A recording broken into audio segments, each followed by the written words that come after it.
চেত দর্পণ মার্জনম ভব মহাদবাগ্নি নির্বাপনম শ্রোকৈরিব চন্দ্রিকা বিতরণং বিদ্যা বৌধু জীবনম আনন্দম বৌদিবর্ধনম প্রতিপাদং পূর্ণামৃতাস্বাদনম সর্ব আত্মায় স্নপনং পরম বিজয় কৃষ্ণ সংকীর্তনম। ভগবান বলছেন এই হরিনাম করলে কি হবে? প্রথমেই বললেন চেত দর্পণ মার্জনম। আসছে মনের আয়নাটা পরিষ্কার করবার জন্য কৃষ্ণ নাম করব, হরিনাম করব। বহির্জগতের আয়না যেমন ময়লা পড়লে সেই আয়নায় নিজের প্রতিচ্ছবি স্বচ্ছভাবে দেখা যায় না, দেখতে গেলে আয়নাটা একটু পরিষ্কার করে নিতে হয়। ঠিক তদ্রূপ আমাদের হৃদয়ের যে চিত্ত, যে আয়না, তার মধ্যে যে কুসঙ্গের ময়লা জমে আছে, সেই কুসঙ্গের ময়লা থাকাকালীন ভগবানের নাম রূপ কৃপা এসে বসবে না। বসতে গেলে কি করতে হবে না, কৃষ্ণ কৃষ্ণ বলে কাঁদতে কাঁদতে দুফোঁটা চোখের জল দিয়ে নিজের হৃদয়টা ধুয়ে দাও, তাহলে দেখবে যে মদনমোহন তোমার হৃদয়ে বসে বাঁশি বাজাচ্ছে, তোমাকে আনন্দ দান করছেন। তাই চেত দর্পণ মার্জন হরিনাম কিভাবে করব? মহাজন বললেন চারটি শর্ত অবলম্বন কর। কি কি না, চেত দর্পণ মার্জন ভব মহাদবাগ্নি নির্বাপনম শ্রোকৈরিব চন্দ্রিকা বিতরণং বিদ্যা বৌধু জীবন। কত গুণ, কত আনন্দ, কিন্তু সেই নামের মধ্যে প্রেমটি পাবো কি করে? বললেন চারটে শর্ত কি কি না, তৃণাদপি শুনিছেন তরুরিব সহিষ্ণুনা অমানিনা মানদেন কীর্তনিয়া সদা হরে। তৃণাদপি শুনিছেন, ঘাসের থেকেও নিজেকে ছোট মনে করো। আপনারা বলবেন যে বাবা মানুষ সর্বশ্রেষ্ঠ প্রাণী, মানুষ কি করে ঘাসের থেকেও নিচু হয়? মহাজন যুক্তি দিলেন একটি মানুষ ঘাস কেন বিষ্ঠার থেকেও নিচু হয়? কেন না, জগতে যতক্ষণ না তুমি নিচু হতে পারছো, নত হতে যখন না পারছো, তুমি ভগবানের কৃপা পাবে না। আগে নত হতে হবে, ছোট হতে হবে। কেমন না, অর্জুন যুদ্ধে গেছে, যুদ্ধ শুরু হবে, অর্জুনের মনে বিরাট অহংকার, আমি বিরাট কিছু। কুরুক্ষেত্রের ময়দানে কৃষ্ণকে বলছে, কৃষ্ণ সখা একবার আমার রথটা নিয়ে চলো ওই কৌরব সৈন্যর দিকে, আমি একবার টঙ্কার দেব, তাতে যুদ্ধ শেষ। এমন যোদ্ধা ছিলেন অর্জুন। এই কথা শোনার সঙ্গে সঙ্গে কৃষ্ণ সঙ্গে সঙ্গে কি করলেন না, রথটা নিয়ে গেলেন কোথায় না, যুদ্ধের ময়দানে নিয়েছেন। প্রসাদ পাবে, বলতে হবে। আচ্ছা বলছি, নিয়ে গেছেন। নিয়ে গিয়ে কৃষ্ণ বলছে, দেখো, চেয়ে দেখো অর্জুন সখা, তুমি যাদের সঙ্গে যুদ্ধ করবে একবার ভালো করে চেয়ে দেখো তারা কারা ময়দানে। অর্জুন মাথাটা তুলেছে, মাথাটা তুলে যেই না যুদ্ধের ময়দানে চোখটা গিয়েছে, অমনি দেখছে পিতামহ ভীষ্ম, দ্রোণাচার্য, সবাই আত্মীয় স্বজন, বন্ধু বান্ধব। অর্জুন মনে মনে চিন্তা করছে যে আমি বলেছিলাম এদের সঙ্গে যুদ্ধ করব, আমি পরাজিত করব, কিন্তু কাদের সঙ্গে যুদ্ধ করব? যে পিতামহ ভীষ্ম ছোটবেলায় আমাকে কোলে করে ঘুমিয়েছে, কত খেলা করিয়েছে, সেই ভীষ্মকে আমি যুদ্ধে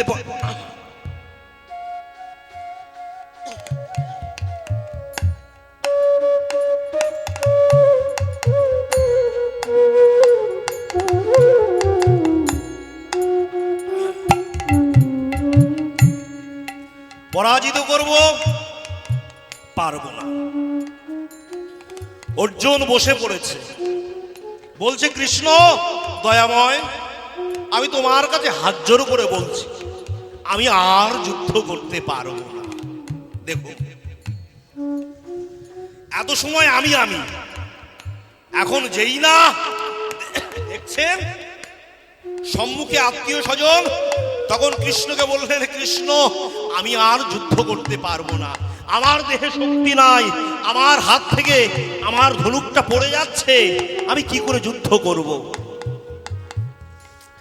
কৃষ্ণ বলছে, কেন এর আগে তুমি কি কোনোদিন যুদ্ধ করো নাই? বলে, করেছি, কিন্তু নিজের আত্মীয়র সঙ্গে আমি কোনোদিন যুদ্ধ করে নাই।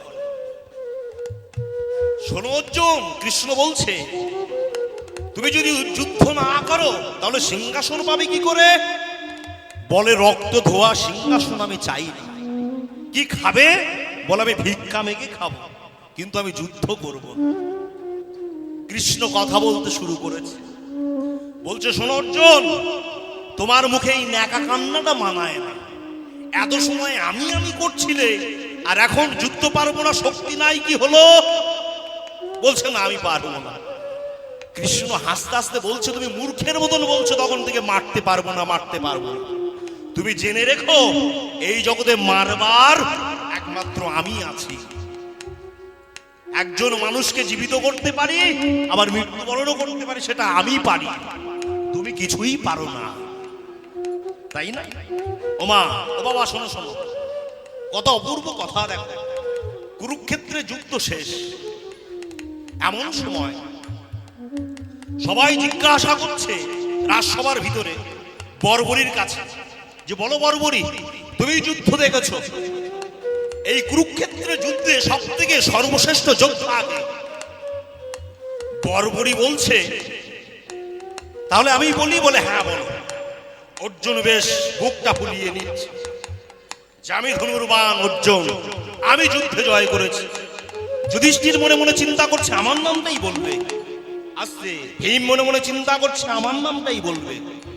এমন সময় বর্বরী বলে উঠলেন, এই যুদ্ধে যদি সত্যিকারের কেউ যোদ্ধা হতে পারে, তার নাম হলো ভগবান কৃষ্ণ। যেই না বলা, সঙ্গে সঙ্গে যুধিষ্ঠির চিৎকার করলো, বর্বরী, তোর কি মাথা পাগল হয়েছে? যে যুদ্ধ করলো না, যে রথের সারথি অস্ত্রে স্পর্শ করলো না, চললো কিনা যুদ্ধে প্রধান যোদ্ধা? বর্বরী বলছে, যদি বিশ্বাস না হয় তাহলে ওই উরুব্বির রাজার কাছে তোমরা শুনে না। উরুব্বির রাজা, উরুব্বির রাজাটা কেন এসেছিল না, কুরুক্ষেত্রে যুদ্ধে যত যারা যুদ্ধ করবে, উরুব্বির রাজা এসেছিল নিজের সৈন্য সামন্তদেরকে নিয়ে সেই যোদ্ধাদের সৈনিকদের খাওয়াবে বলে, রান্না পরিবেশন করবে। তাই যখন উরুব্বির রাজা কাছে শুনতে চাইলো, কখন কি করে জানতে পারলো না, কৃষ্ণ যখন কুরুক্ষেত্রের যুদ্ধ শেষ, সকল রাজাকে নিজে সুন্দরভাবে উপহার দিচ্ছে, সবারকে আমন্ত্রণ করেছেন, উপহার দিচ্ছেন, সবাই বিদায় নেবেন।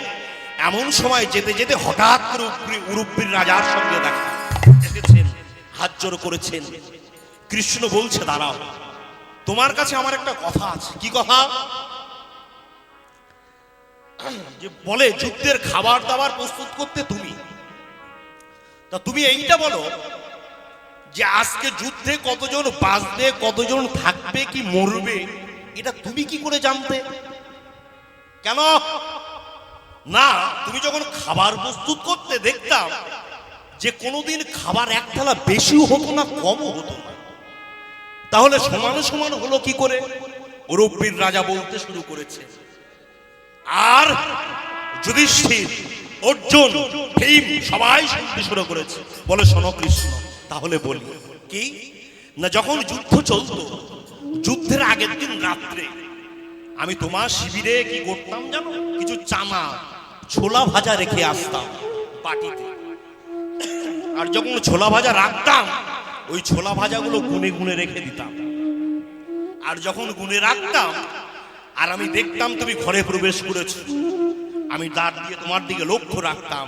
তুমি চানা ভাজা আর ওই বাটিটা কোলের মধ্যে নিয়ে মনে মনে চিন্তা করতে, কালকে পিতামহ ভীষ্মকে মারতে হবে।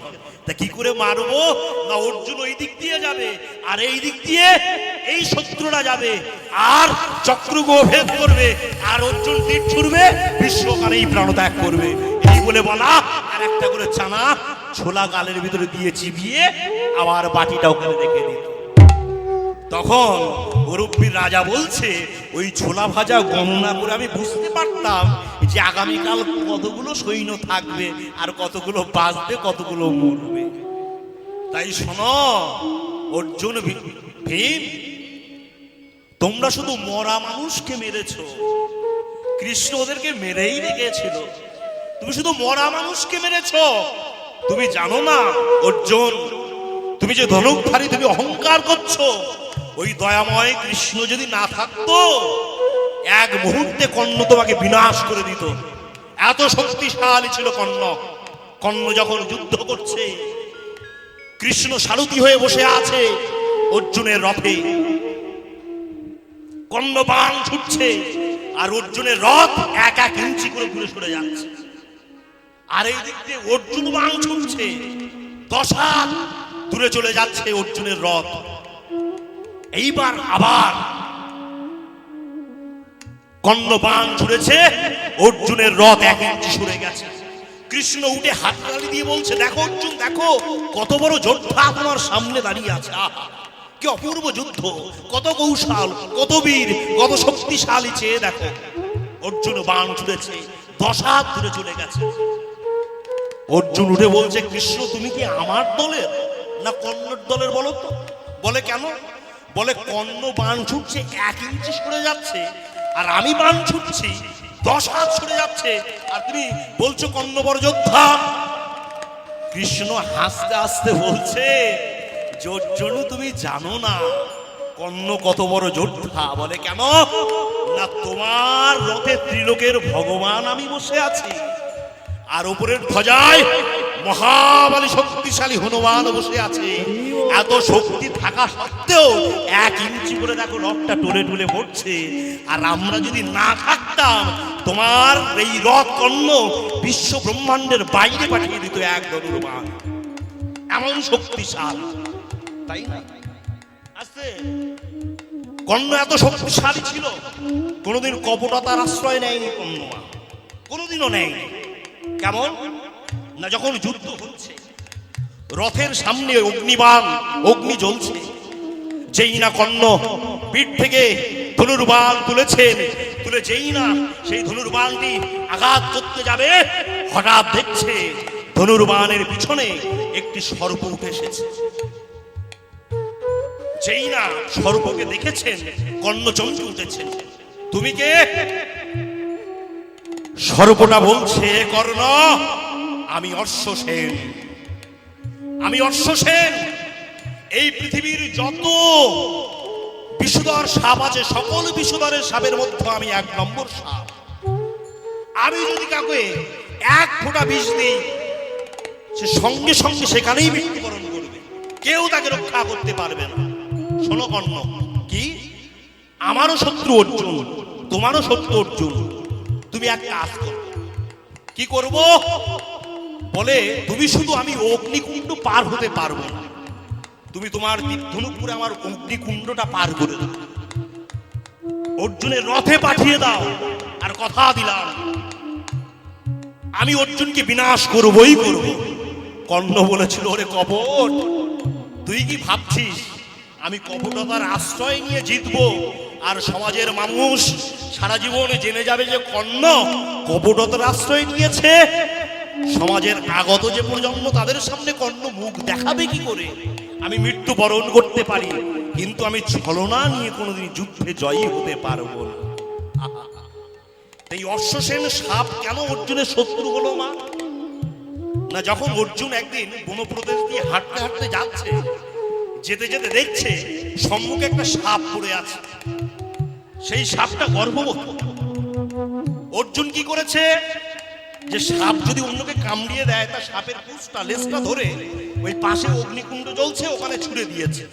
আর যখন ছুঁড়ে দিয়েছে, ওই সাপটা ছিল হাওয়ায়, শূন্যে। তখন সাপ সাপ করেছে, একটা ডিম ফুটে একটা ছোট্ট বাচ্চা ওই শূন্য থেকে নিচেতে পড়ছে। সে 2টো দৃশ্য দেখেছিল জীবনে। 2টো দৃশ্য কি? যে তার মায়ের শরীরটা আগুনে নিক্ষেপ পড়ছে, আর একজন ব্যক্তি তার মায়ের বুঝটা ধরে রেখেছে। তার নাম, বড় হয়ে সব জায়গায় খোঁজ নিয়ে দেখলো, তার নাম হলো অর্জুন। সেখান থেকে প্রতিজ্ঞা, অর্জুন আমি তোমাকে হত্যা করবই করব। তাই দেখুন বাবা, ভগবান যার সহায়ে থাকে তাকে কি কেউ কি বধ করতে পারে? তার কি হত্যা হতে পারে? পারে না। তাই তো তিনি ভক্তের ভগবান। তাই নত হ, ছোট হ। তাই বললেন তৃণাদপি শুনিছেন। দ্বিতীয় কি বললেন? তরুরিব সহিষ্ণু, গাছের মতন সহ্য শক্তি। বৃক্ষ যেমন কাটিলেও কিছু না বলয়, শুকায়া মইলেও কাউকে পানি না মগয়।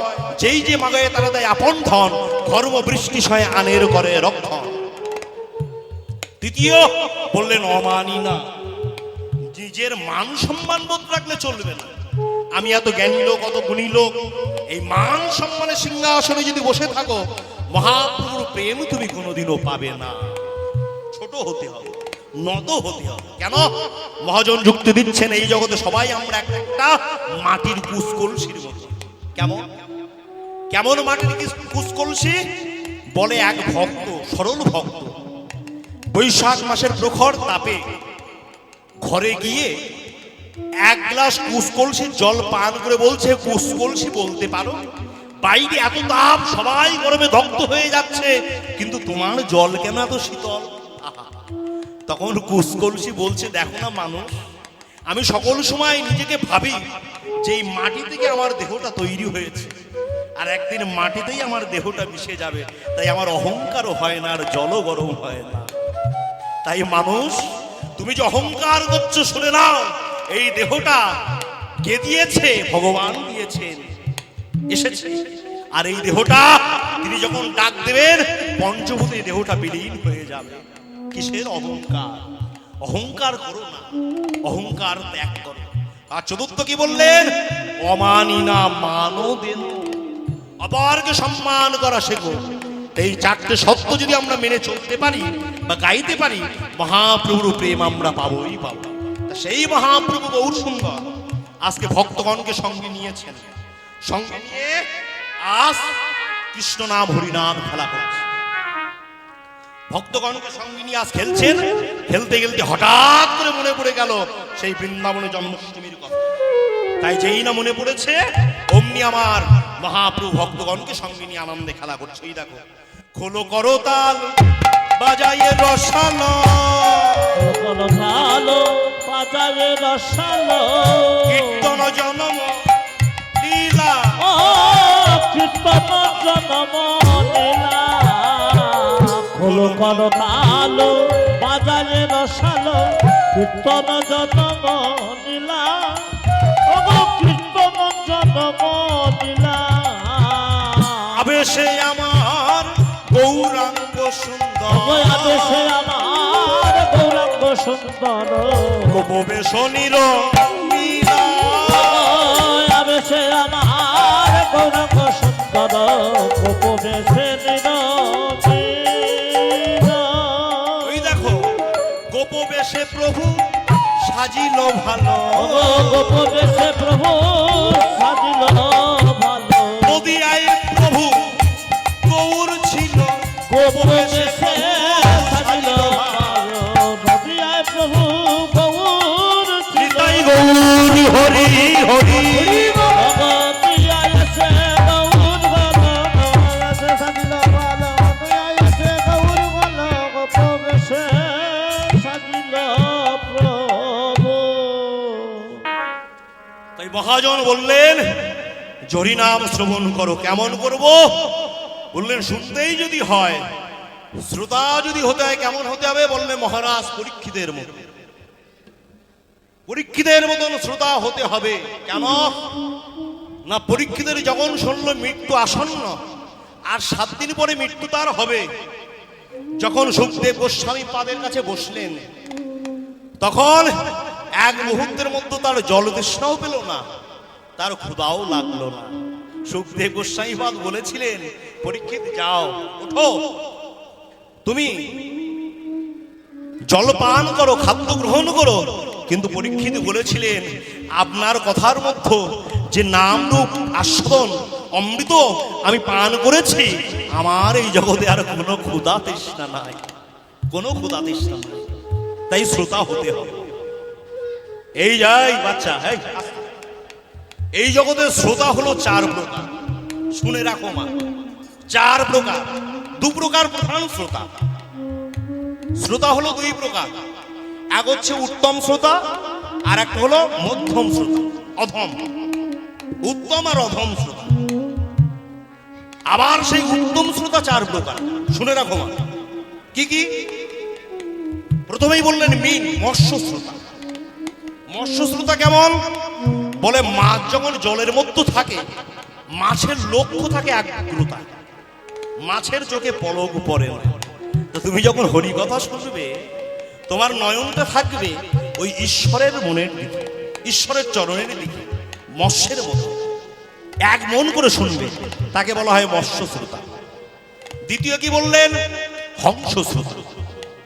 2 নম্বর উত্তম শ্রোতার মধ্যে হংস শ্রোতা। কেমন না? হাঁসের কাছে আপনি জলে দুধে মিশিয়ে দেবেন, রাজহাঁস কি করবে? দুধটুকু গ্রহণ করবে, জলটুকু ছেড়ে দেবে। এটাকে বলা হয় হংস। তো এই জগতে হংস শ্রোতাকে যে শ্রোতা বসবে, অনেক কথা হবে, সেই কথার মধ্যে সার কথাগুলো সে শুধু গ্রহণ করবে, আর আন কথাগুলো সকল কিছু ত্যাগ করবে। একমাত্র ভাগবত মিশ্রিত হরিকথা সে গ্রহণ করবে। এটাকে বলছে হংস শ্রোতা। আর তৃতীয় শ্রোতা কি বললেন? না চাতক শ্রোতা। কেমন না? চাতক পাখি যদি 20 বছর বৃষ্টি না হয়, তাও চাতক পাখি অপেক্ষা করে থাকে কখন আকাশ থেকে এক ফোঁটা বিন্দু পড়বে, সেই বিন্দু আমি আস্বাদন করব। কিন্তু ভুলেও কিন্তু একবারও নদীর জল, পুকুরের জল সে স্পর্শ করে না। ঠিক এই জগতের কিছু শ্রোতা আছে, সেই শ্রোতা একমাত্র হরিকথা, কৃষ্ণ কথা ছাড়া আন কথা কোনোদিনও সে কানে স্পর্শ করায় না। এটাকে বলা হয় চাতক শ্রোতা। চতুর্থ শ্রোতা কি বললেন? শুক শ্রোতা। শুক নামে একটা পাখি আছে, সেই পাখিকে আপনি যা বলবেন সকল কিছু মুখস্থ করে নেবে, আবার অন্যকে শুনিয়ে দেবে। তো এই জগতে কিছু শ্রোতা দেখা যায় নিজে সকল কিছু গ্রহণ করে, আবার অন্যকে সকল কিছু উপদেশ দিয়ে দেয়। এটাকে বলা হয় শুক শ্রোতা। আর 4 রকমের অধম শ্রোতা। কি কি? প্রথম বললেন ভেরিয়াল। শিয়ালের মতন একটা প্রাণী দেখা যায়, সে কি করে না? যেখানে দেখবেন সংকীর্তন হচ্ছে বা কোনো গান বাজনা হচ্ছে, সেই জায়গায় দাঁড়িয়ে উচ্চস্বরে চেঁচায়, নিজের সেই গানটাকে, সঙ্গীতটাকে, পরিবেশটাকে নষ্ট করবার জন্য এমন ভাবে চেঁচায় যে সঙ্গীতটাকে বিঘ্ন করবার জন্য সে চেঁচায়। এই জগতের কিছু কিছু শ্রোতা ভেরিয়াল শ্রোতা। সুন্দর হরিকথা হচ্ছে, কিন্তু সাইডে এমন কথা বলছে যে অন্য ভক্ত হরিকথা, কৃষ্ণ কথা কানে শুনতে পারছে না। এটাকে বলছে ভেরিয়াল শ্রোতা। দ্বিতীয় কি বললেন? উষ্ট শ্রোতা। উট। উটের সামনে আপনি শাক পাতা রাখবেন আর নিম পাতা রাখবেন, উট প্রথমে নিম পাতা খাবে, তারপরে শাক পাতা খাবে। তো এই জগতে কিছু কিছু শ্রোতা দেখা যায়, বক্তা এত ভালো কথা বলছে, 1000 কথার মধ্যে যদি একটা কথা একটু ভুল হয়, সেই কথাটা নিয়ে সারা জীবন প্রচার করবে, কিন্তু 999টা কথার কথা কোনোদিনও মনে রাখবে না। এটাকে বলছে উষ্ট শ্রোতা। আর দ্বিতীয় বললেন ভ্রুণ্ড শ্রোতা। ভ্রুণ্ড নামে একটা পাখি পাওয়া যায়, তাকে আপনি যা বলবেন সকল কিছু মুখস্থ করে নেবে, অন্যকে বলবে কিন্তু নিজে কিছু পালন করবে না। তো এই জগতে কিছু শ্রোতা দেখা যায় নিজে সকল কিছু মুখস্থ করে নেয়, অন্যকে উপদেশ করে কিন্তু নিজে কিছু পালন করে না। এটাকে বলছে ভ্রুণ্ড শ্রোতা। আর চতুর্থ কি বললেন? বললেন মর্কট শ্রোতা, বানর শ্রোতা। কেন বানর শ্রোতা? যতক্ষণ এই হরিবাসরে আছে বাবা, ভগবান আছে, নিশ্চয়ই আছে, চন্দ্রসূর্য আছে রে বাবা, আছে। আর যেই না বাড়িতে যাচ্ছে, কে ভগবান? আমি তো বাড়ির ভগবান। এইটাকে বলছে মর্কট শ্রোতা। এমন শ্রোতা হলে হবে না, পরীক্ষিতের মতো শ্রোতা যদি হতে পারো, তাহলে ভগবানের চরণ প্রান্তে তুমি পৌঁছবে। আর বিলম্ব না করে চলুন। তাই সেই মহাপ্রভু গৌরসুন্দর ভক্তগণকে হরিনাম দিচ্ছেন, কৃষ্ণ নাম করো, হরিনাম করো। তাই ওই দেখো কি করছেন দাদা নিতাই। দাদা নিতাই ভক্তগণকে সঙ্গে নিয়ে আনন্দ নৃত্য করছে। করেতে লোগুরো নিতাই সুন্দর, করেতে লোগুরো নিতাই সুন্দর, আনন্দে আবেশে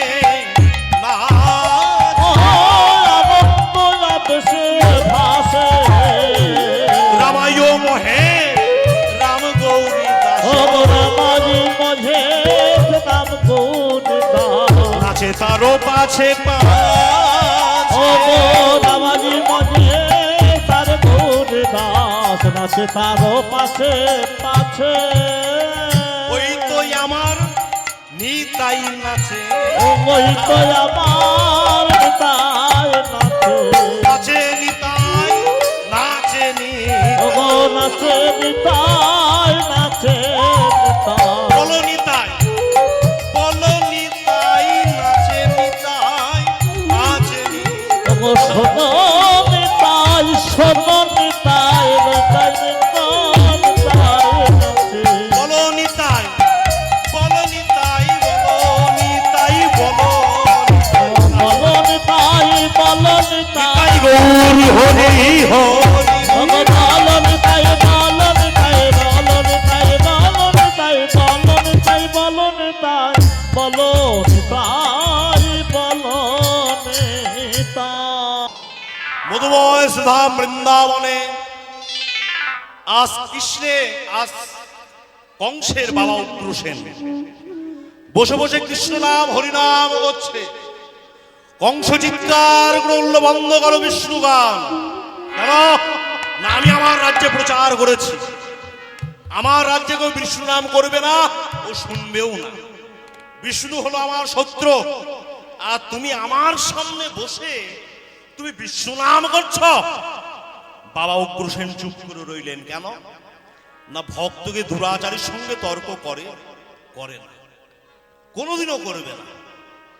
যখন বিদুর গিয়েছিল অন্ধ ধৃতরাষ্ট্রের কাছে, গিয়ে বলল, দাদা দিনে দিনে তোমার ছেলেরা যেভাবে মানুষকে অপমান সূচক কথা বলছে, যেমন ভাবে বাড়িয়ে যাচ্ছে, ওদেরকে শাসন করো।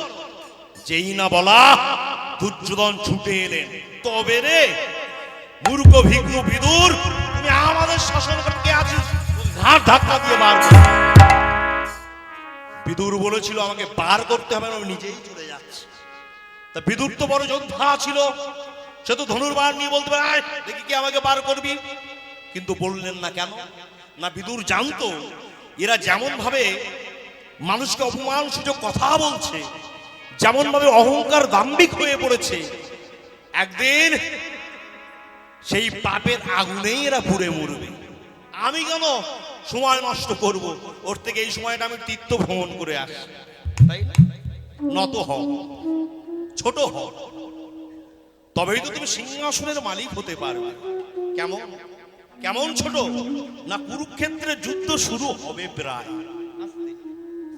এমন সময় যুধিষ্ঠির রথ থেকে নেমে হাঁটতে হাঁটতে কোথায় যাচ্ছে না, কৌরব সৈন্যর দিকে।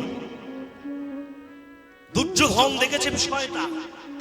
দুর্যোধন দেখে মামা শকুনিকে বলছে, মামা মামা একবার চেয়ে দেখো, ওই দেখো যুধিষ্ঠির আগের থেকে বোধহয় পরাজিত হয়ে হাত জোর করে আমাদের কাছ থেকে নত স্বীকার করতে আসছে।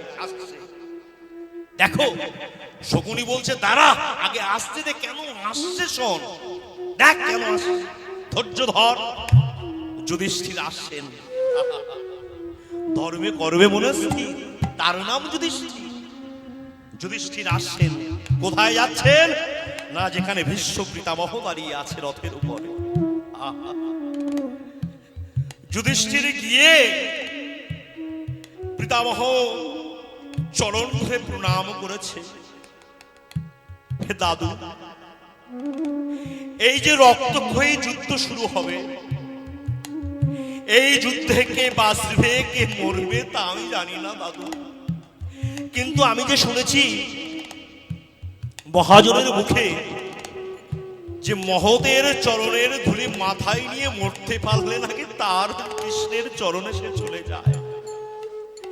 কিন্তু দাদু গো, এই যুদ্ধে আমার জয় হোক বা মৃত্যু হোক, আমার মৃত্যু হোক, তাতে ক্ষতি নাই, কিন্তু তুমি আশীর্বাদ করো দাদু, আমার মৃত্যু হোক, কিন্তু আমি যেন গোবিন্দের চরণ পেতে এসেছিলাম, গোবিন্দের চরণে যেন আমি যেতে পারি।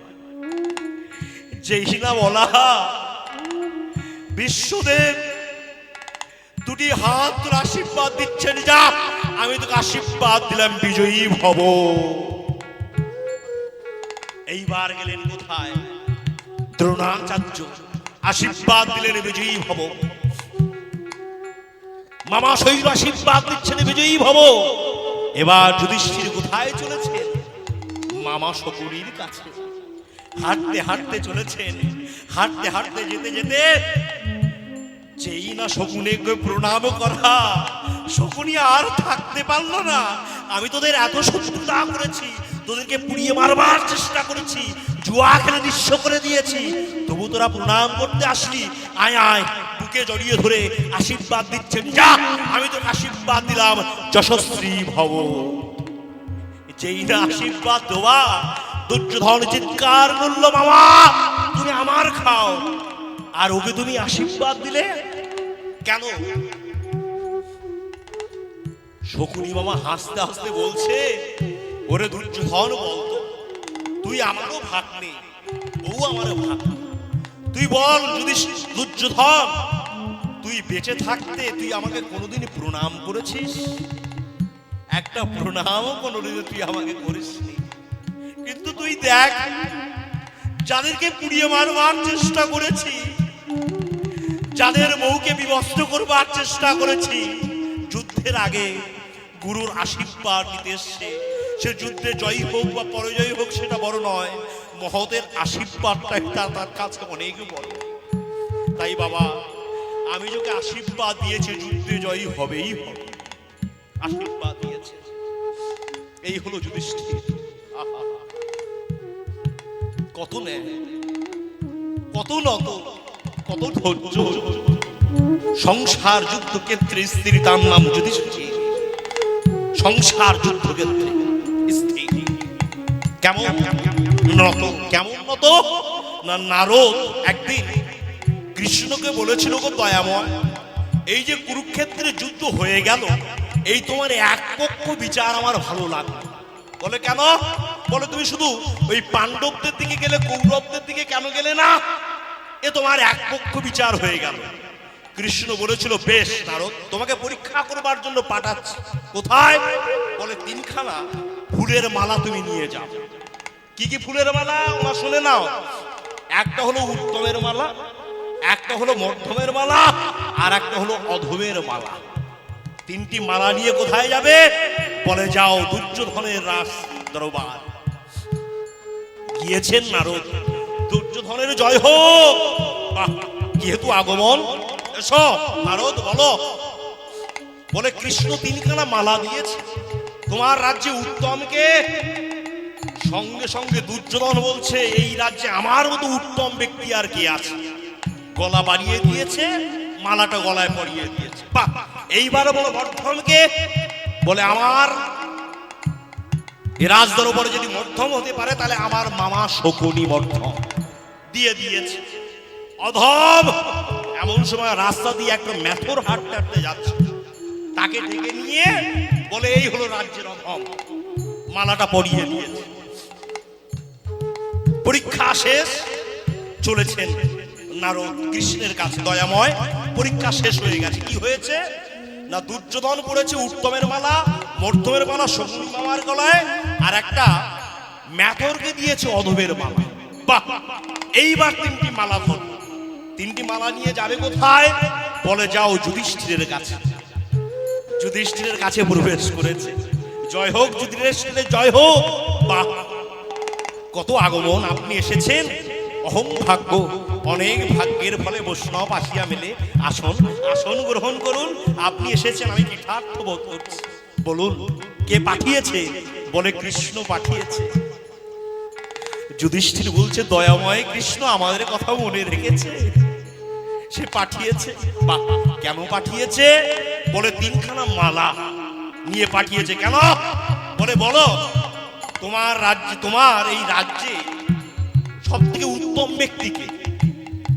যুধিষ্ঠির বলছেন, উত্তম ব্যক্তি যদি বলতে হয়, তাহলে আমার চোখে এই জগতে একটাই উত্তম ব্যক্তি, সে হলো কৃষ্ণ।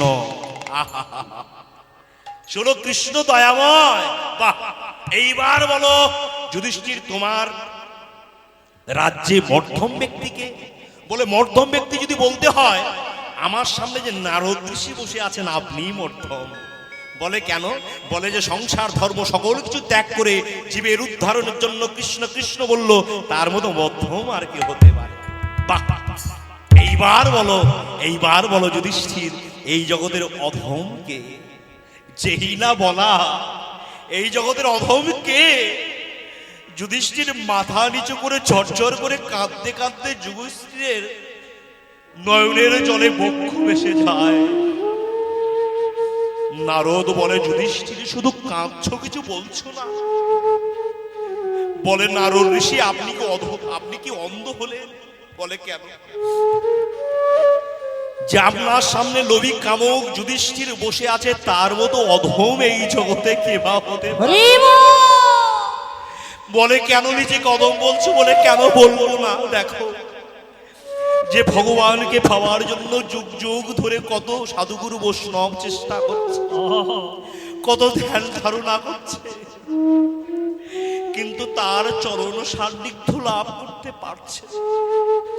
আর দেখো, সেই কৃপাময় ভগবান সারা জীবন আমাদের কাছে আসলো, তার কাছে শুধু আমরা সোনার সিংহাসন চাইলাম, ভক্তি সম্পত্তি চাইতে পারলাম না।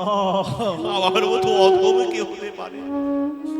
যেই না এই কথা বলা, নারদ ঋষি সঙ্গে সঙ্গে গলা থেকে ফুলের মালাটা নিয়ে যুধিষ্ঠিরের গলায় পরিয়ে দিয়ে বলছে, আমি আজ হতে বুঝলাম ভগবান সকল ছেড়ে কেন তোমাদের চরণের দাস হয়েছিল।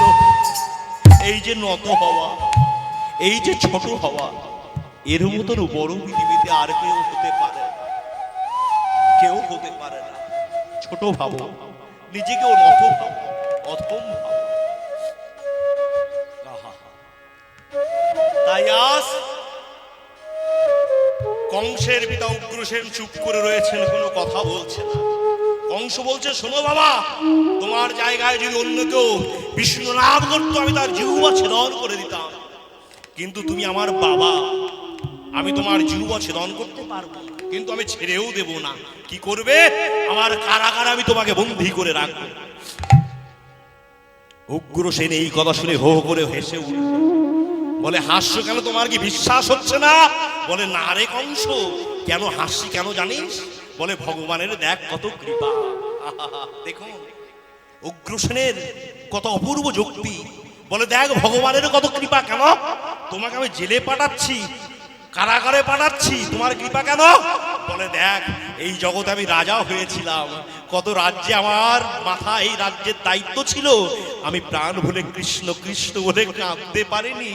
আর আজকে তোর কত কৃপা, দেখ আমার ভগবানের কত কৃপা, তোর হাত থেকে আমার ওই জেলের মধ্যে, কারাগারের মধ্যে বসে আমি নির্জনে বসে আজ থেকে কৃষ্ণ কৃষ্ণ বলবো। আমি বিষয়ের চিন্তা আজ থেকে আমার মাথায় থাকবে না। আমাকে নিয়ে চল, আমাকে নিয়ে চল। কংস নিয়ে গেল, কারাগারে বন্দী করে দিল। আর কংস রাজা হয়ে বসলো। এবার বলো, কংস যদি দুরাচারী রাজা হয়, তাহলে সেই রাজ্যের কি অবস্থা হয়? সারা রাজ্যবাসী যখন জেনে গেছে আমাদের ধার্মিক রাজাকে কংস বন্দী করেছে, সবাই বলাবলি করতে লাগলো, আজ থেকে আমরা এই রাজ্যে কেউ থাকবো না। মন্ত্রী ছুটে এলেন, হে কংস রাজা, সবাই আপনার প্রতি ক্ষিপ্ত কেন? আপনি আপনার পিতাকে বন্দী করেছেন বলে। বলে, দাঁড়াও, আমার মাথায় একটা বুদ্ধি এসেছে। কি বুদ্ধি? না, আমার বোন দেবকী, তাকে আমি খুব ভালোবাসি, তবে নিজের নয়, কাকার মেয়ে, দেবক রাজার মেয়ে। তাই দেবকীর সঙ্গে যদি কোনো বিষ্ণু ভক্তেরই বিবাহ দিতে পারি, তাহলে আমাকে কেউ বিষ্ণু শত্রু বলে মনে করবে না। তাই যাও, সারা রাজ্যে প্রচার করে দাও, আমি আমার বোন দেবকীর সঙ্গে, সুসেনের পুত্র দেবকীর সঙ্গে বিবাহ আসতে। ধুমধাম করে বিবাহ শুরু হলো, লক্ষ লক্ষ প্রদীপ জ্বললো, কত আনন্দ, কত ব্যান্ড পার্টি, কত খাওয়া দাওয়া। ওই দেখো, বলে কি আনন্দ মধুপুরে কংস রাজভবনে, হে আনন্দ মধুপুরে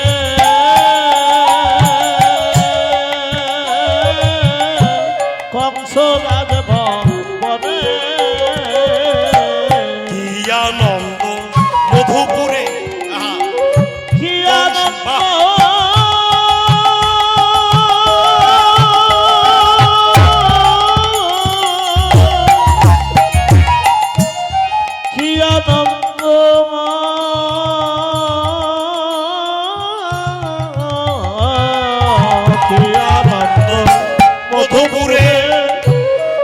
কংসরাজ ভবনে আনন্দে মগ্ন তারা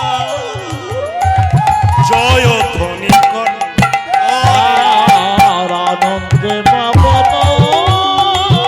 তারা জয় ধ্বনি করে আনন্দ আর ধরে না গো আনন্দ আর ধরে রাখো ওগো বসুদেবের মন প্রাণে আনন্দ আর ধরে ওগো বসুদেবের মনে প্রাণে আনন্দ আর ধরে রাখো বসুদেবের মন প্রাণে আনন্দ আর ধরে ওগো বসুদেবের মনে প্রাণে তাই গৌর হরি হরি ওগো আনন্দ আর ধরে রাখো বসুদেবের মনে প্রাণে আনন্দ আর ধরে রাখো বসুদেবের মনে প্রাণে আনন্দ আর ধরে রাখো আনন্দ আর ধরে রাখো শোনো, শোনো, শোনো, তবে দাদা কংস বেশি কিছু দিতে পারে নাই।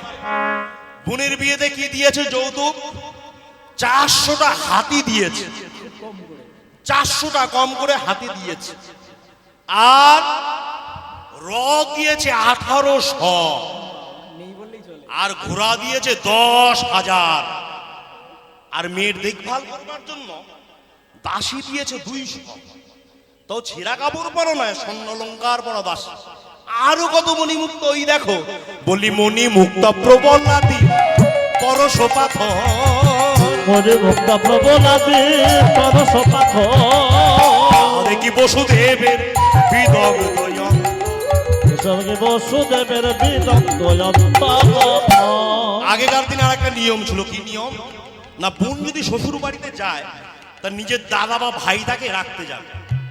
তাই কংস রাজা নিজে নিজে রথ চালিয়ে চলেছেন, সোনার রথ কংস রাজা চালিয়ে যাচ্ছেন, সবাই দেখছেন। ওই দেখো আমাদের কংস রাজা রথ চালিয়ে নিয়ে যাচ্ছেন, সবাই দেখছেন। ওই দেখো বলি ঘর ঘর করিয়া রথ খাইয়া চলিলা, ঘর ঘর করিয়া রাত ঘর ঘর ঘর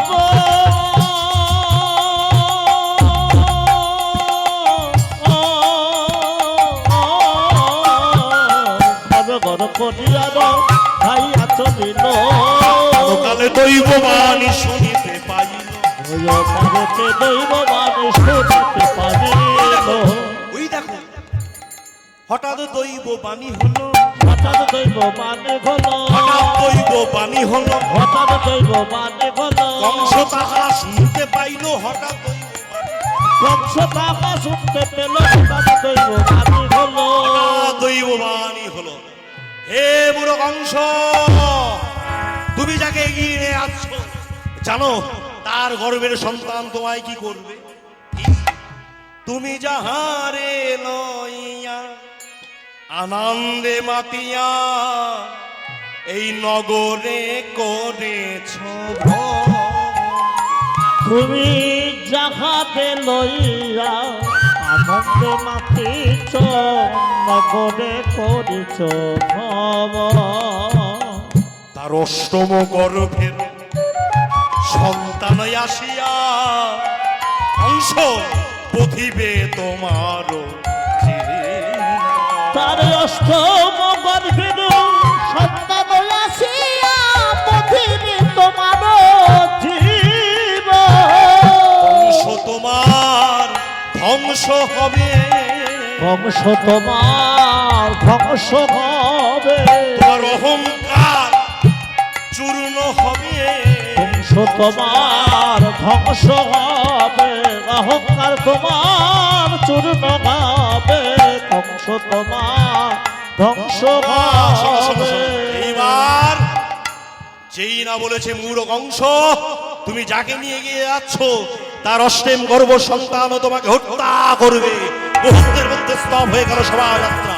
হায় হায়, ফল কংস না জানে কি করে, তাড়াতাড়ি ওই ঘোড়ার পিঠ থেকে নেবে ওই ছোট্ট মেয়েটার চুলির মুঠো ধরে টানতে টানতে নিয়ে আসলো। তবে রে পাপিষ্ঠা, তোকে এত আদর করে নিয়ে যাচ্ছি আর তোর অষ্টম গর্ভের সন্তান আমাকে হত্যা করবে, এখনই শেষ করে দেবো।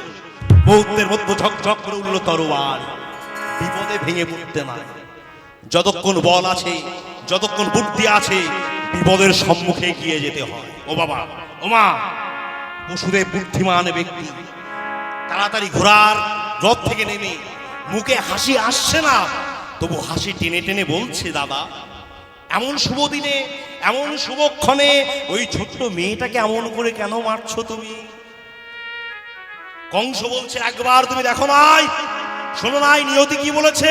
ওর অষ্টম গর্ভের সন্তান আমাকে হত্যা করবে। বলে, দাদা, এই জগতে ভগবান যার কপালে মৃত্যু লিখে দিয়েছে তার মৃত্যু হবেই হবে। তাকে কেউ মৃত্যুর থাবা থেকে বাঁচাতে পারবে না, কেউ পারবে না। পারবে বাবা বাঁচাতে? আলেকজান্ডারের কথা আমরা জানি না? বিশ্বজয়ী আলেকজান্ডার আর কিছুদিন থাকলে সারা বিশ্বের সে মালিক হয়ে যেত, রাজা হয়ে যেত। সেই আলেকজান্ডার যখন তার মৃত্যু হবে, মৃত্যু শয্যায় শুয়ে তিনখানা মনোবাসনা বলেছিল তার সৈনিককে, সৈন্য প্রধানকে। কি কথা বলে? আমি যখন মারা যাব তখন আমার যে খাটিয়ায় করে আমার এই সব দেহটা নিয়ে যাবে, কারা বহন করবে? বলে, একমাত্র চিকিৎসকরা বহন করবে। আর বলে, আমি যখন মারা যাব আমার জমিতে যত অর্জন করা টাকা পয়সা সোনা দানা সকল কিছু রাস্তায় ছড়িয়ে দেবে। কেন না? আমার নিথর দেহটা ওই সোনা দানার ওপর দিয়ে হাঁটতে হাঁটতে, আমার নিথর দেহটা হাঁটতে হাঁটতে চিকিৎসকরা নিয়ে যাবে। আর দ্বিতীয়, যে আমি যখন মারা যাব তখন আমার দুটি হাত এমন ভাবে পাতা রেখে। এই কথা শুনে সেনাপতি চমকে উঠেছে। হে মহারাজ, আপনার এই অলৌকিক তিনটি প্রশ্নের ব্যাপারটা কি বলুন তো? তখন আলেকজান্ডার বলেছিল, আমি তো আজ না হয় কাল মারা যাবই, কিন্তু পৃথিবীর মানুষকে আমি তিনখানা শিক্ষা দিতে চাই। কি শিক্ষা? যে তোমরা যে যদি মনে করো যে হাজার কোটি কোটি টাকা আছে বলে আমার মৃত্যুর হাত থেকে আমি বেঁচে যাব, তুমি জেনে রেখো, ভগবান যেদিনই তোমাকে ডাকবে, হাজার চিকিৎসক গুলে খাওয়ালেও তোমাকে কেউ রক্ষা করতে পারবে না, তোমাকে যেতে হবেই হবে। আমি আলেকজান্ডার, আমার কি ছিল না? কত কত ডাক্তার কবিরাজ আমার চরণ ধুলা মাথায় বেঁকে চিকিৎসা করেছে, কিন্তু আমাকে বাঁচাতে পারে নাই। দ্বিতীয় ইচ্ছা বলছে, আমার সোনা দানা রাস্তায় ছড়িয়ে দিতে বলেছি। কেন জানো? যে সোনা দানা, যে টাকা পয়সা রোজগার করবার জন্য আমার সারাটা জীবন আমি বিলিয়ে দিয়েছি, কিন্তু দেখো, যেদিন আমার দেহটা সকল কিছু ছেড়ে তার চরণে যাচ্ছে, একটা সোনা দানাও আমি সঙ্গে নিতে পারলাম না। কিন্তু আমি যদি ঈশ্বর ভজন করতে পারতাম, অন্তত তার নামটা আমি সঙ্গে নিয়ে যেতে পারতাম। আর দ্বিতীয়, পৃথিবীর মানুষকে দেখাতে চাই যে দেখো, আমি যখন এসেছিলাম খালি হাতে পৃথিবীতে এসেছিলাম, আমি রাজা হয়েছিলাম আলেকজান্ডার, কিন্তু ভগবান যখন ডাক দিয়েছে পৃথিবীর সকল বস্তু পৃথিবীতে রেখে আমার আবার খালি হাতেই তার কাছে ফিরতে হচ্ছে। তাই আমি আলেকজান্ডার, আমি পৃথিবীকে দেখাতে চাই যে মানুষ, তোমরা শুধু খালি খালি অর্থের পিছনে ছুটো না, একটু ঈশ্বর ভজন করো, একটু তাকে ডাকো। তাই শোনো দাদা, বসুদেব বলছে, তুমি মিছে মিছে রাগ করো না। ভগবান যদি কপালে মৃত্যু লিখে থাকে তার হবেই হবে, তা কি করব? কিন্তু কংস তো কোনো কথা শুনবার না, আমি মার বই দেব। বলছে, শোনো দাদা, আমি কথা দিলাম, ওর গর্ভে যে সন্তানগুলো হবে, ওই সন্তানের মধ্যে যেগুলোর মধ্যে তোমার ভয় আছে ওইগুলো আমি তোমার হাতে তুলে দেবো, আর অভয়গুলো তুমি আমার হাতে তুলে দেবে। মহাজন বলছেন, বসুদেব, তুমি হবে কিনা কৃষ্ণের পিতা, তোমার মুখে মিথ্যে কথা বলা মানালো। বলে, কেন? বলে, মিথ্যে কথা বললে না, দিয়েছিলে অভয়গুলো দিয়ে দিয়েছিলে, ভয়টাকে বৃন্দাবনে রেখে এসেছি, মিথ্যে কথা বলা হলো। বসুদেব বলছে, আমি মিথ্যা কথা বলে নাই, আমি বলেছিলাম অভয়গুলো তোমার হাতে তুলে দেবো, আর ভয়টাকে আমি বৃন্দাবনে রেখে আসবো। কিন্তু কংসের তখন এত মাথা গরম, কংস ওই অভয়টাকে শুনতে পায় না। আর তাছাড়াও শাস্ত্রে 5 জায়গায় বলেছে আমরা মিথ্যা কথা বলতে পারি। শাস্ত্রে 5 জায়গায় শ্রীমদ্ ভাগবত বলছে আমরা মিথ্যা কথা বলতে পারি। কোথায় মা? কোথায় মিথ্যা কথা বলতে পারবো? কে বললো? না, যেদিন বলি মহারাজ অশ্বমেধ যজ্ঞ করছে, যে যা চাইছে তাকে তাই দিচ্ছে, বামন অবতার ছোট্ট রূপে এলেন। আমরা সবাই জানি বলির কাছে এসে প্রণাম, যেই না এসেছেন বলি মহারাজ গিয়ে প্রণাম করেছেন, অহং ভাগ্য আসুন, আপনি এসেছেন, আমার যজ্ঞ সম্পূর্ণ হবে, বলুন কি চাই? ধন, ঐশ্বর্য, ভূমি, কন্যা, কি দান চাই? তখন বামন অবতার বলেছিল, বলি তুমি যে বলছো দেবে, পরে না করবে না তো? বলে আমার প্রাণ থাকতে আমি না করবো না, বলো তোমার কি দান চাই? বলে তাহলে দিতেই যখন হয় ত্রিপাদ ভূমি রাখতে পারি তেমন জায়গা দান করো, 3টি পা। বলি মহারাজ বলছে আমি ত্রিলোকের নাথ, আর তুমি আমার কাছে ত্রিলোক আর বেশি কিছু চাও? বামন অবতার বলছে, বলি তুমি জানো না আমার পায়ের মাপ কেমন? এলো ফোল্ডিং ছাতার মতো, খুললে পরেই পাচান করে বড় হয়ে যায়, একবার দিয়েই দেখো কেমন ভাবে তোমাকে নিঃস্ব করিয়ে নি। এইবার যেই না বলি মহারাজ যেই না কমণ্ডল থেকে জল তুলে দিতে যাবে, হঠাৎ শুক্রাচার্য চেরিয়ে উঠলো, বলি দিও না। বলে কেন? সর্বনাশ হয়ে যাবে, তোমাকে নিঃস্ব করাতে এসেছি। আমার যে মিথ্যা কথা বলা হয়ে যাবে, সেই দিন বলেছিল শুক্রাচার্য, না, মিথ্যা কথা 5 জায়গায় বলা যায়। কোন কোন ক্ষেত্রে বলা যায়? শুক্রাচার্য বলছে বলি কি, যে বিবাহ ক্ষেত্রে মিথ্যা কথা বলা যায়, দোষ হয় না। নিজের স্ত্রীর কাছে মিথ্যা কথা বলা যায়, দোষ হয় না। বাড়ির বউর কাছে মিথ্যা কথা বললে কোনো দোষ হবে না। যত খুশি মিথ্যা কথা বললেন দোষ হবে না, যত খুশি। বাড়ির বউর কাছে মিথ্যা কথা বললে কোনো দোষ হয় না। কেন না? যুধিষ্ঠিরের অভিশাপ ছিল যে মেয়েদের পেটে কোনোদিন সত্য কথা গোপন থাকবে না। আর কোথায় বলে বিবাহ ক্ষেত্রে মিথ্যা কথা বলে দোষ হয়। কেমন মা? পাত্র দেখতে গেছে, পাত্রর বাবা পাত্রী বসেছে, তা পাত্রের বাবা জিজ্ঞাসা করছে যে মা তোমার বয়স কত? তা পাত্রীর বাবা উঠে বলছে 19 বছর। তা কোনো মতে বিয়ে হয় নাই, সবাই চলে গেছে।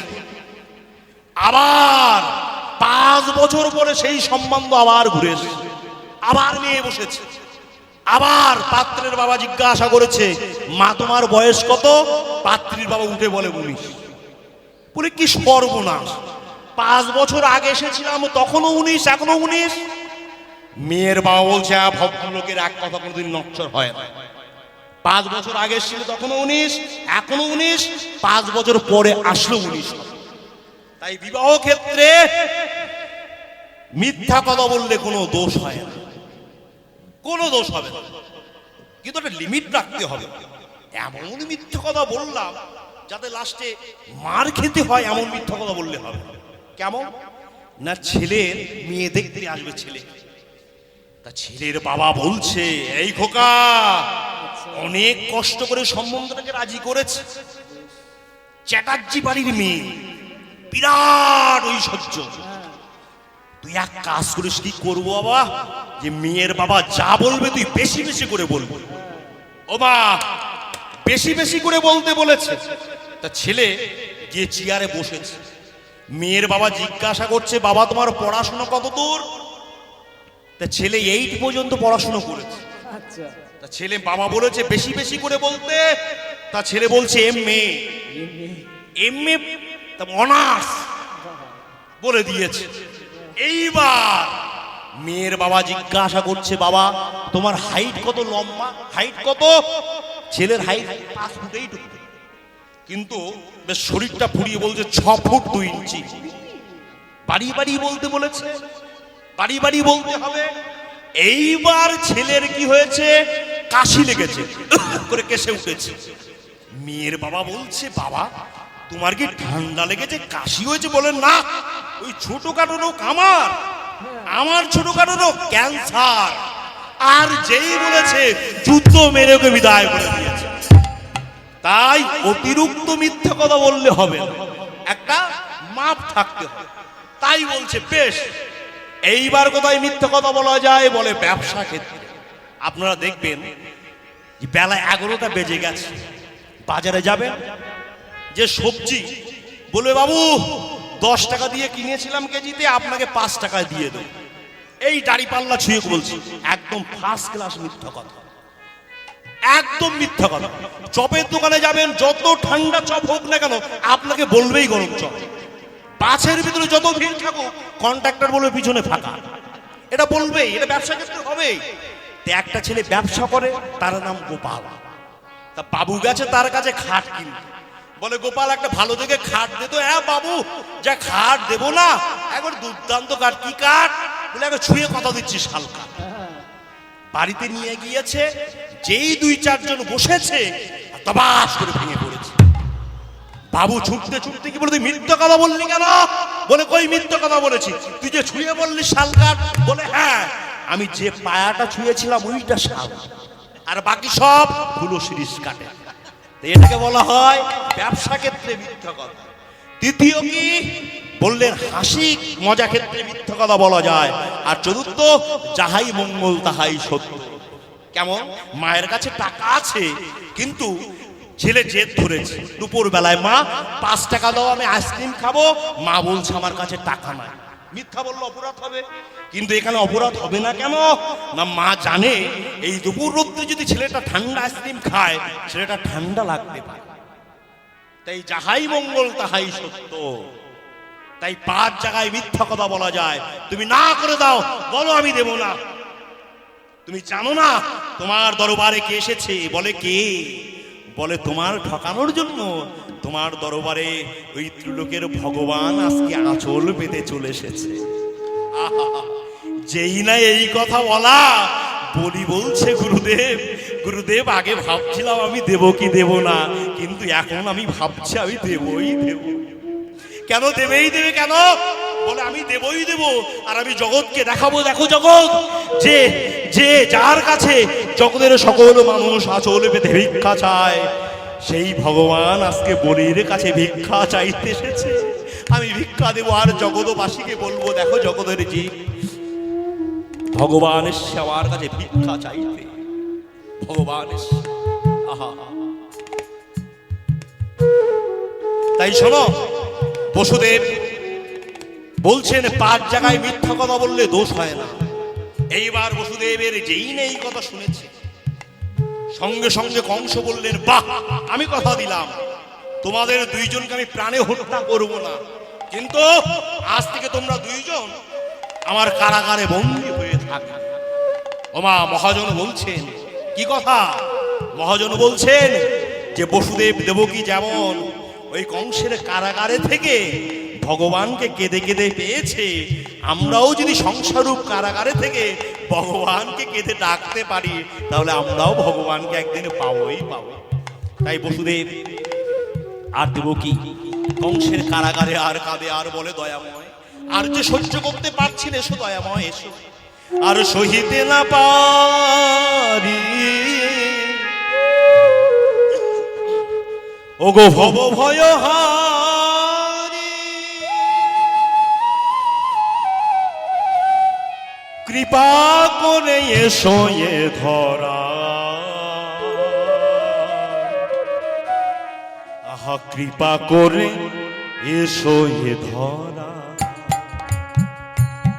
কৃপা করে সহিতে না পারে ভব ভয় হারি, কৃপা করে এসো হে ধরা,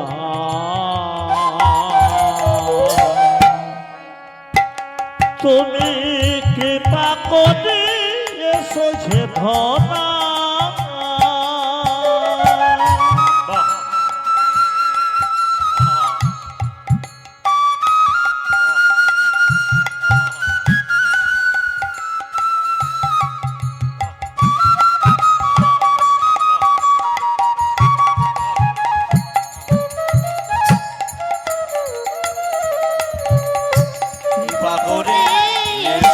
ওঠো না। ওই দেখো মায়ারো কারাগারে হাহাকারি করে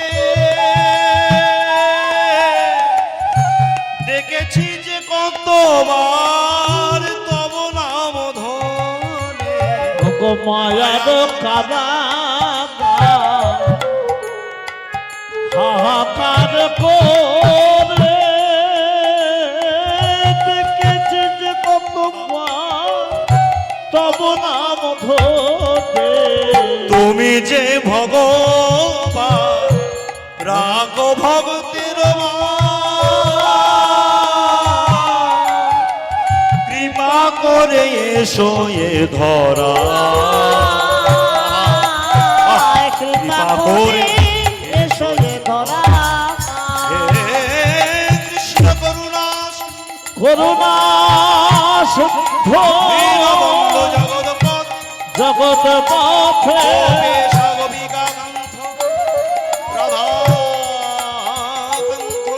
রাধাকান্ত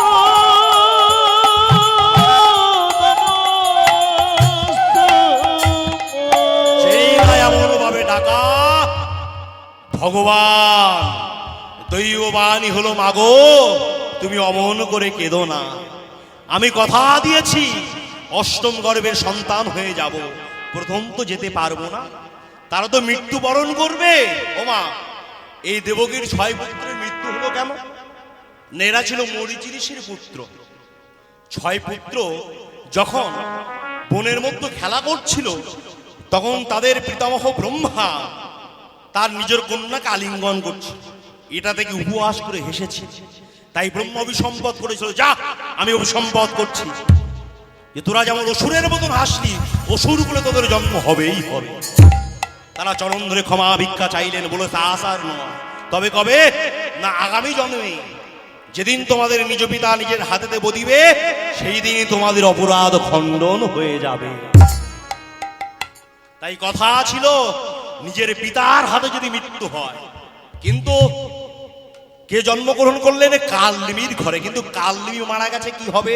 তো এই কালনিমিকেই কংস করে জন্মগ্রহণ করাবে। আর কংসের হাতে যদি 6 পুত্র মারা যায় পাপ থেকে নাশ হয়ে তারা আবার সবাই কি হবে না মরীচি ঋষির পুত্র হয়ে যাবে। তাই পাপ থেকে নাশ হওয়ার জন্য ওই প্রথম পুত্র জন্মগ্রহণ করলেন। ওই দেখো কি অপূর্ব দেখতে, বলি 10 মাস 10 দিন হইল পুরন, 10 দিন 10 মাস হইল পুরন, 10 মাস 10 দিন হইল পুরন, 10 মাস 10 দিন হইল পুরন। কালে কীর্তিমান করিল জন, কালে কীর্তিমান করিল জন।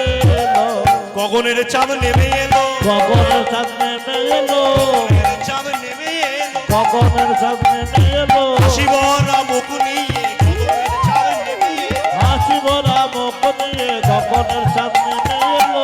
আনন্দ আর ধরে না গো, আনন্দ আর ধরে না গো, বসুদেবের মন প্রাণে আনন্দ আর ধরে না গো, বসুদেবের মনে প্রাণে আনন্দ আর ধরে না গো, দেবকীর মন প্রাণে আনন্দ আর ধরে না গো, দেবকীর মনে নিতাই গৌর হরি হরি বলে আনন্দ আর ধরে না গো, হরি হরি হরি বলে আনন্দ আর হরি হরি হরি বলে আনন্দ আর ধরে না গো, হরি হরি হরি বলে আনন্দ আর ধরে না গো, আনন্দ আর ধরে না গো, আনন্দ আর ধরে না গো। ভারী সুন্দর ছেলে জন্মগ্রহণ করেছে, কিন্তু মা কি কথা ছিল যে সন্তান জন্মগ্রহণ করবে আগে তার কংসের কাছে নিয়ে যেতে হবে। তাই বসুদেব হাঁটতে হাঁটতে নিয়ে চলেছেন, যেতে যেতে যেই না কংসের কোলে ওই ছোট্ট ছেলেটাকে দিয়েছে, ছোট্ট ছেলেটার বদনের দিকে তাকিয়ে কংস চমকে বলছে, গো বসুদেব তুমি কি পাগল হলে? এত সুন্দর ফুটফুটে ভাগ্নে আমার, আমি কি তাকে মারতে পারি? তুমি কি পাগল হলে? আহা, বোনের মুখটা একদমই কেড়ে নিয়ে বসিয়ে দিয়েছে, তুমি নিয়ে যাও, আজ আর মারবো না, অন্য কোনোদিন আমি একে আর মারবো না, তুমি নিয়ে চলে যাও। বসুদেব তখন হাঁটতে হাঁটতে নিয়ে যাচ্ছেন, যেতে যেতে মনে মনে চিন্তা করছেন কংস কেন দয়া করলো, কেন না শাস্ত্র বলছে মহাজন বলছেন না খেয়ে থাকবে কিন্তু অসল লোকের কাছে কোনোদিন হাত পাতবে না। আজকে 100 টাকা দিলে কালকে 1000 টাকা আদায় করে নেবে। তাই না খেয়ে থাকবে কিন্তু অসল লোকের কাছে কোনোদিন তুমি হাত পাতবে না। তা বেশ, যখন নিয়ে যাচ্ছে আর এদিকে নারদ ঋষি বিনা বাজাতে বাজাতে আজকে কংসের রাজ্যে আসি যাচ্ছে। ওগো বলো বলো যন্ত্র, ওই রাধা নাম মন্ত্র, ওই রাধা নাম ছাড়া জীবের গতি নাহিয়া। বলো বলো যন্ত্র, রাধা নাম মন্ত্র, রাধা নাম ছাড়া গতি নাহিয়া। বলো বলো যন্ত্র, রাধা নাম মন্ত্র, রাধা নাম ছাড়া গতি নাহিয়া। আহা বলো বলো বিনে রাধা নাম বিনে, বলো বলো বিনে, রাধা নাম বিনে। রাধা নাম ছাড়া কিছু নাহিয়া। বলো বলো যন্ত্র, রাধা নাম মন্ত্র, রাধা নাম ছাড়া গতি নাহিয়া। বলো বলো যন্ত্র, রাধা নাম মন্ত্র, রাধা নাম ছাড়া গতি নাহিয়া। যেই না নারদ ঋষিকে দেখেছেন সঙ্গে সঙ্গে কংস প্রণাম করে বলছেন, নারদ ঋষি আপনি তো মঙ্গলের জন্য এসেছেন। বলে হ্যাঁ। বলে তোমার মতো পাগল লোক তো আমি দুটো দেখি নাই। বলে কেন ছেড়ে দিলে? বলে কি করবে? বলে আমাদের অষ্টম সন্তান মারবে, প্রথমকে কেন আমি হত্যা করব? বলে তুমি এটা জানো যে দেবতারা যদি উল্টো গুণে থাকে তাহলে 8 নম্বরটা তো 1 নম্বর হয়ে যাবে। এই তুমি দূরদর্শী। হায় হায় হায় নারায়ণ নারায়ণ বলে এক ফোঁটা মুখের ভিতর দিলেই কাজ শুরু হয়ে যায়। তাই যেই না এই কথা শোনা কংস ছুটতে ছুটতে গিয়ে ওই ছোট্ট ছেলেটাকে কেড়ে নিয়ে আছাড় মেরে মেরে দিয়েছে। জন্মায় মেরে দেয়, জন্মায় মেরে দেয়, জন্মায় মেরে দেয়। এইবার আসবে কে? এইবার আসবে দাদা বলরাম। ভগবান যোগমায়াকে বললেন, যোগমায়া মা দাদা বলরামকে ওই দেবকী গর্ভে থেকে রোহিণী গর্ভে পাঠিয়ে দাও। আকর্ষণ করে নিয়ে গেল, তাই তার নাম হলো শঙ্কর্ষণ বলরাম।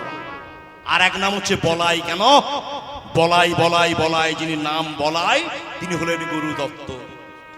এই জগতে গুরু ছাড়া এক পাও তুমি চলতে পারবে না, তাই না? রামকৃষ্ণদেব একদিন বিবেকানন্দ রামকৃষ্ণকে বলেছিল, ঠাকুর গুরু কেন ধারণ করতে হবে? তখন রামকৃষ্ণ বলেছিল, রে বিলে ওই দেখ গঙ্গা থেকে স্টিমার যাচ্ছে, বলতো ওইটা চন্দননগর যেতে কত সময় লাগবে? বলে 1 ঘন্টা লাগবে। বলে বেশ, এইবার বল ওর পিছনে যে ডিঙি নৌকাটা যাচ্ছে ওইটা যেতে কত সময় লাগবে? বলে 5 ঘন্টা লাগবে। বলে বেশ, এইবার বল ওই স্টিমারের পিছনে যদি ডিঙি নৌকা বেঁধে দেওয়া যায় কত সময় লাগবে? বলে ঠাকুর এই জন্য লোকে তোমাকে পাগল বলে। বলে তুমি জানো না স্টিমারের পিছনে ডিঙি নৌকা বেঁধে দিলে তারা হাল পাবা পাল পাবা লাগে না, স্টিমারের গতিতেই চলে যায়, জানো না? বলে ওটা তো আমি বুঝি কিন্তু তুই তো বুঝিস না। বলে কেন? না স্টিমারের পিছনে যেমন ডিঙি নৌকা বেঁধে দিলে তার হাল বাবা পাল বাবা লাগে না, স্টিমারের গতিতেই চলে যায়, ঠিক তদ্রূপ আমাদের হৃদয়রূপ এই ডিঙি নৌকাটাকে যদি গুরুরূপ স্টিমারের সঙ্গে বেঁধে দেওয়া যায়, শেষের দিনে ভজন সাধন যতটুকুই কম করো না কেন, হা কৃষ্ণ প্রাণ কৃষ্ণ বলে, হানিতাই প্রাণ নিতাই বলে, নিতাই গৌর হরি বল বলে ভগবানের চরণে তোমাকে নিয়ে যাবেই যাবে, যাবেই যাবে।